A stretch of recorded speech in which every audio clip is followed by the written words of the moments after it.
Hi hello friends, എല്ലാവർക്കും നമ്മുടെ പുതിയൊരു വീഡിയോയിലേക്ക് സ്വാഗതം. അപ്പോൾ നമ്മൾ ഈ വീഡിയോയിലൂടെ നോക്കാൻ പോകുന്നത് ഗുണ്ടൂർക്കാരം എന്ന സിനിമയുടെ ഒരു ഫൈറ്റ് സീനും കാര്യങ്ങളൊക്കെയാണ്. അതെന്താണെന്ന് പറഞ്ഞാൽ നമ്മുടെ നായകനായ മഹേഷ് ബാബുവിൻ്റെ അമ്മയ്ക്ക് ചെറിയൊരു ആക്സിഡൻറ്റും കാര്യങ്ങളൊക്കെ ആയിട്ടുണ്ട്. അങ്ങനെ ആശുപത്രിയിലും കാര്യങ്ങളൊക്കെ കിടക്കുന്നുണ്ടായിരുന്നു. അപ്പോൾ നമ്മുടെ മുത്തശ്ശനായ പ്രകാശ് രാജ് ഇതിനൊക്കെ കാരണം ഒരു വില്ലൻ്റെ പേര് പറയുന്നുണ്ട്. അവനാണ് നമ്മുടെ എൻ്റെ അമ്മനെ കൊല്ലാൻ നോക്കുന്നതെന്ന് പറഞ്ഞിട്ട് നമ്മുടെ മഹേഷ് ബാബുവിൻ്റെ അടുത്ത് പറയുന്നുണ്ട്. അപ്പം മഹേഷ് ബാബു ആണെങ്കിൽ ദേഷ്യത്തിൽ അവനെ കാണാൻ വേണ്ടി പോകുന്നുണ്ട്. അപ്പോൾ അവിടെ നടക്കുന്ന ചെറിയ ഫൈറ്റും കാര്യങ്ങളൊക്കെയാണ് ഈ സീനിലൂടെ നമ്മൾ റിയാക്റ്റും കാര്യങ്ങളൊക്കെ ചെയ്യാൻ വേണ്ടി പോകുന്നത്. അപ്പോൾ നിങ്ങൾ ആദ്യമായിട്ട് നമ്മുടെ ചാനൽ കാണുന്നെങ്കിൽ മറക്കാതെ സബ്സ്ക്രൈബ് ചെയ്യണേ. അപ്പോൾ നമുക്ക് ഒട്ടും വൈകാതെ തന്നെ വീട്ടിലോട്ട് കിടക്കാം.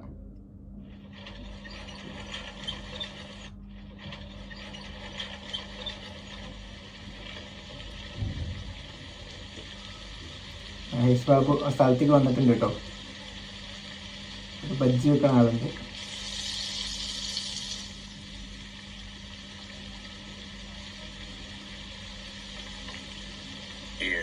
കണ്ടിട്ടില്ലല്ലോ, ഇതിനു മുമ്പ് ഞാൻ വന്നിട്ടില്ല. ഇപ്പൊ എന്തിനാ വന്നേ? ബജ്ജി കഴിക്കാൻ വേണ്ടി.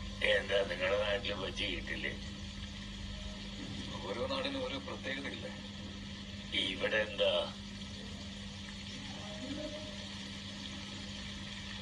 ഹരിദാസ്. ഹരിദാസിനെ കാണാൻ വേണ്ടി വന്നിരിക്കണം. അല്ല, ഹരിദാസിന് എന്താ സ്പെഷ്യല്? എന്റെ അമ്മയെ കൊല്ലാൻ പോവാണത്ര. നിന്റെ അമ്മ ആരാ? വൈരവസുന്ധര. എന്റെ മുത്തശ്ശൻ പറഞ്ഞു, എന്റെ അമ്മയെ കൊന്നാ ഞാൻ വീട്ടിൽ കുത്തിയിരുന്ന കാര്യമെന്ന്. ചേട്ടൻ തന്നെ പറ, ഞാൻ കരഞ്ഞ എത്ര ബോറായിരിക്കും? ചേട്ടന്റെ തലയിൽ വിഗ് വെച്ച എത്ര ബോറായിരിക്കും? അത്രയും ബോറായിരിക്കും. അതുകൊണ്ടേ ഞാൻ അയാളെ കൊല്ലാൻ പോകും. കയ്യിൽ കത്തിയുണ്ടോ? ആ, എവിടെയാ ഒളിപ്പിച്ചു വെച്ചിരിക്കുന്നത്? 6 അടി 1 ഇഞ്ച് ഒളിപ്പിച്ചു വെക്കാൻ പറ്റില്ല. ചെക്കനങ്ങോട് ഓടി പോകുന്നുണ്ട്. മിക്കവാറും ഹരിദാസിന്റെ അടുത്തേക്കായിരിക്കും ആ ചക്കൻ പോകുന്നത്.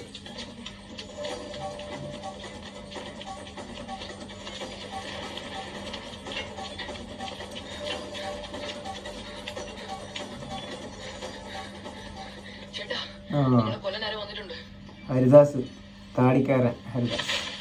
40 വർഷമായിട്ട് ഞാൻ എവിടെയാ ദാസിനെ ഞാൻ കാണിച്ചത്? സ്റ്റുവാർട്ട്പുരം കോളനിയിലേക്ക് വന്നതിന് ശേഷം എല്ലാവരും ഇവനോടൊപ്പം വന്ന് ചേർന്നു എന്നാ പറയുന്നത്. കത്തി, ബോംബ് എന്ത് ചോദിച്ചാലും കൊല്ലാനും സ്വയം രക്ഷയ്ക്ക് ആവശ്യമുള്ള എല്ലാ സാധനങ്ങളും ഇവിടെ വെക്കുന്നുണ്ട്. ഈ പിള്ളേരോ? അവരാണ് പെട്ടെന്നടുത്തൊക്കെ കാച്ചി കൊടുക്കുന്നത്. അതുകൊണ്ട് ഹരിദാസ് ആ പയ്യന്മാരെ ഉപയോഗിക്കുന്നത്. ഇവനാണോ ആ ദാസ്? ഹരിദാസ് വലിയ തലയാണല്ലോ, വെട്ടിയെടുത്തോണ്ടോ?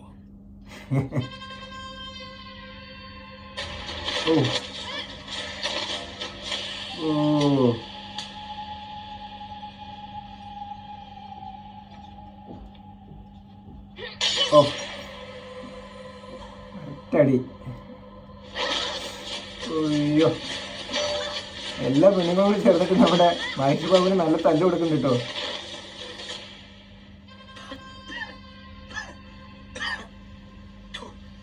എന്തോ ചേട്ടാ ഇത്?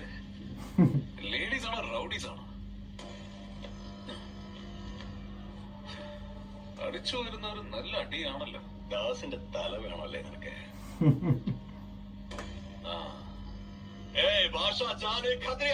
ഇവന്റെ കയ്യും കാലും കഴുത്തും തലയും തുണ്ടം തുണ്ടായി വെട്ടി കത്തിക്കോ കുഴിച്ചു മൂടുകയോ എന്താ വേണ്ട തീരുമാനിച്ചോ?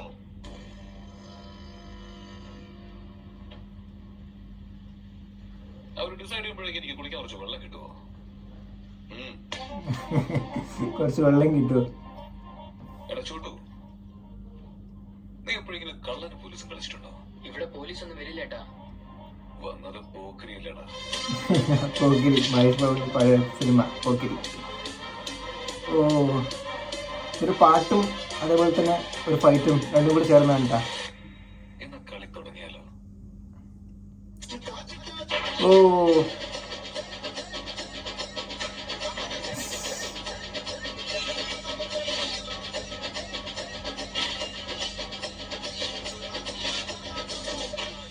ഓ ഓ എല്ലാരും നെറ്റിട്ടിരിക്കുക. എന്താ ഇപ്പൊ ഉണ്ടായത്?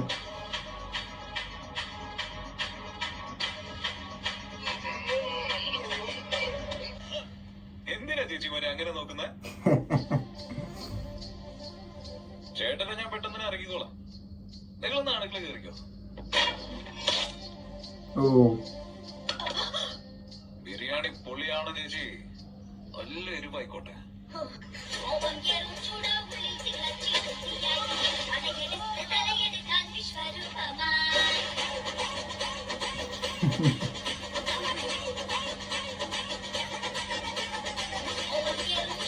ഓ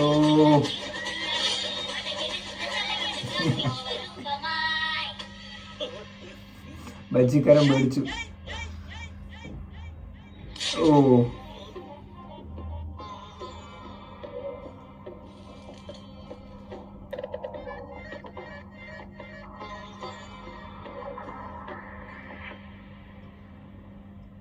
എന്താണ് നോക്കുന്നത്?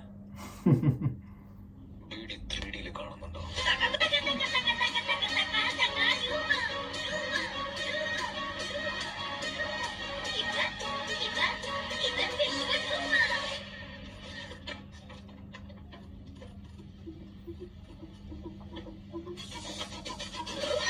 ഓ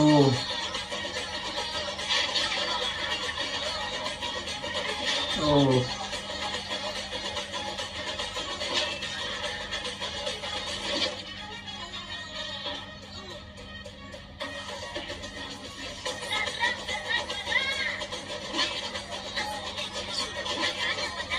ഓ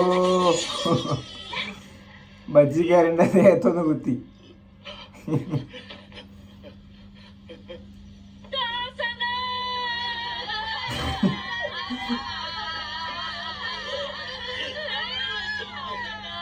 ഓ ഈ ബജ്ജിക്കാരനാണ് ദാസണ്ണൻ. അവിടെ ഇരിക്കുന്നപ്പോ ഡ്യൂപ്ലിക്കേറ്റ്. ഇത് മൂങ്ങിയ മോന്തടിച്ച് തിരിച്ചു പറഞ്ഞേക്കാം. ഷോ.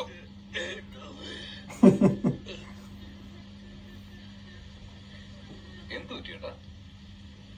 നിങ്ങളാണോ ദാസ്?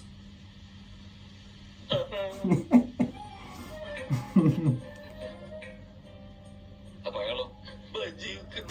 അപ്പൊ താനെന്തിനാണ് പുറത്തിരുന്നത്? ആരെങ്കിലും വരുമ്പോ ഞാൻ കടയില് ബജ്ജി ഉണ്ടാക്കും. ഇവരെന്റെ കസേരയിൽ ഇവിടെ ഇരിക്കും. അമ്മേ, വെറുതെ ഒരു ബിൽഡപ്പിന് വേണ്ടിയോ? ബിൽഡപ്പിന്.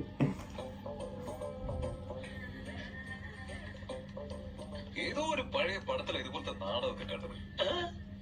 പിന്നേതാ നിങ്ങളുടെതാ? അയ്യോ, അകത്ത് വല്ലാതെ വേദനിക്കുന്നത്. ശരിയാണെങ്കിൽ കേൾക്കത്തുമില്ല. ഞാൻ എന്ത് പാവാണ് ഇവ ചെയ്തേ? ഞാൻ പറയട്ടെ, മിനിസ്റ്ററിനെ ഭീഷണിപ്പെടുത്തുന്നത്, അവര് റോഡിലൂടെ പോകുമ്പോ ലോറി വെച്ച് ഇടിപ്പിക്കുന്നത്, ഓ ഇവന്റെ അമ്മനെ. ദൈവം വെറുതെ ഇരുന്നാലും എന്നെ പോലെ മക്കളുണ്ടാവൂടാ. നിന്നെ വെറുതെ വിടില്ല. തേടി വന്ന് പണിയും. ഞാൻ എന്തിനാ പോലെ നിന്റെ അമ്മയെ കൊല്ലുന്നത്? ഞാൻ വെറുതെ അവരൊന്ന് വരട്ടിയതാ. എന്റെ പ്രശ്നമൊക്കെ നിന്റെ അപ്പൂപ്പനായിട്ടാണ്. ആ കിളവൻ നിങ്ങൾ എന്താ ചെയ്തത്? അതിനെ കുറിച്ച് ഓർത്താലേ ഞാനിപ്പോ ചത്തുപോകും. ആ നാശം എന്തിനാ? ഒന്ന് മിണ്ടായിരുന്നെ.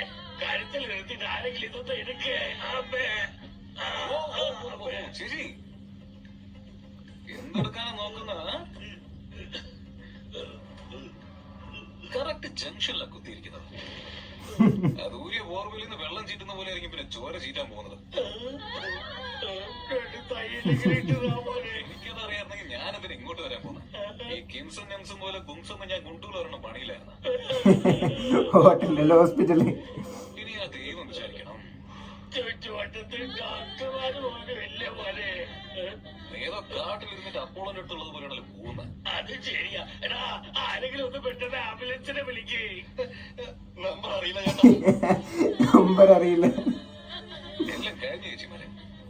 ഇനി പോയി മുടി ചെയ്തിട്ട് വാ. എന്റെ അമ്മോ. ഓ മഹേഷ് ബാബുവിനെ വിളിക്കണേ.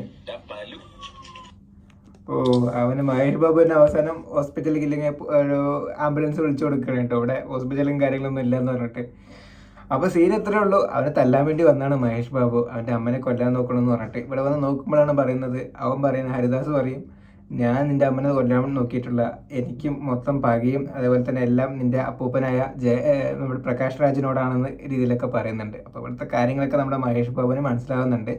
അപ്പോൾ അവൻ്റെ പ്രകാശ് രാജ് പറഞ്ഞത് നുണയാണെന്നുള്ള കാര്യങ്ങളൊക്കെ. അപ്പോൾ ആ സീനും കാര്യങ്ങളൊക്കെയാണ് നമ്മളിവിടെ കണ്ടത്. ആ ഫൈറ്റും ആ ഒരു പാട്ട് രൂപത്തിലുള്ള ഫൈറ്റും കാര്യങ്ങളൊക്കെയാണ്. ഇതിൻ്റെ തെലുങ്ക് വേർഷൻ സൂപ്പറായിട്ട് കേട്ടോ, സോങ്ങും കാര്യങ്ങളൊക്കെ. ഈ മലയാളം ഡബ്ബിങ് അത്ര പോരാ, എനിക്ക് ഇഷ്ടപ്പെട്ടില്ല പേഴ്സണലി. അപ്പോൾ സീൻ ഇത്രയും കാര്യങ്ങളൊക്കെ തന്നെ ഉള്ളൂ. അപ്പോൾ നിങ്ങൾക്ക് ഈ വീഡിയോ ഇഷ്ടപ്പെട്ട നമ്മുടെ ഈ വീഡിയോ ലൈക്ക് ചെയ്യുക, നമ്മുടെ ചാനൽ സബ്സ്ക്രൈബ് ചെയ്യുക. അപ്പോൾ നമുക്ക് അടുത്ത വീഡിയോ എന്ന് പറയുന്നത് ഗുണ്ടൂർക്കാരത്തിൻ്റെ ക്ലൈമാക്സ് സീനാണ്. അതോടെ നമ്മുടെ ഗുണ്ടൂർക്കാരൻ എന്ന സിനിമ നമുക്ക് നിർത്തുകയാണ്. പിന്നെ അടുത്ത സിനിമയായിട്ട് നമ്മൾ റിയാക്ഷൻ കാര്യങ്ങളൊക്കെ ചെയ്യുന്നതായിരിക്കും. അപ്പോൾ അതുവരേക്കും ബൈ ബൈ.